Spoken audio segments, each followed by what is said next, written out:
नमस्ते, मी गणेश खेडकर. आपण समाज सुधारक ही सिरीज सुरू केलेली आहे. त्याला तुम्ही खूप चांगला प्रतिसाद देत आहात, त्याच्यासाठी थँक्यू. इथून पुढे लाईक, शेअर, सबस्क्राईब करत राहा. आता या सिरीज मधले 20वे समाज सुधारक सी.के. बोले यांची आपण माहिती घेणार आहोत. 1868 ला त्यांचा जन्म आहे, 1961 ला मृत्यू आहे. राव बहादूर ही त्यांना पदवी दिलेली आहे. त्यांचं पूर्ण नाव सीताराम केशव बोले हे आपल्याला पाहता येतं.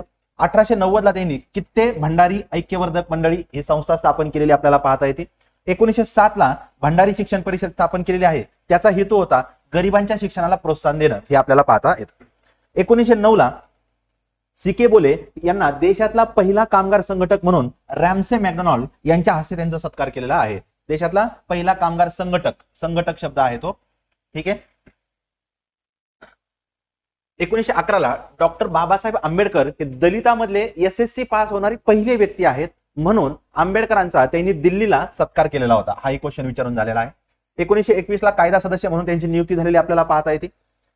हा मुद्दा महत्वाचा आहे. 1923 ला अस्पृश्य लोकांना सार्वजनिक पाणवठे खुले करण्यासाठी त्यांनी एक बिल मांडलं होतं. ते बिलचं कायद्यातही रूपांतर झालेलं आपल्याला पाहता येतं आणि पूर्ण महाराष्ट्रातले जे काही पाणवठे आहेत ते सगळ्यांना खुले झाले होते. 1925 ला नवयुग साप्ताहिक त्यांनी सुरू केलेलं आपल्याला पाहता येतं. 1921 महत्वाचा आहे, तिथं क्वेश्चन तयार होतो.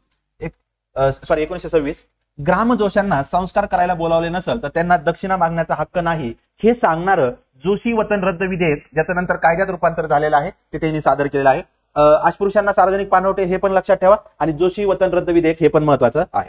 1926 ला पुण्यामध्ये त्यांनी जे अतिमागास वर्गासाठी जे काम केलं होतं त्यासाठी त्यांना राव बहादूर ही पदवी मिळालेली आपल्याला पाहता येते.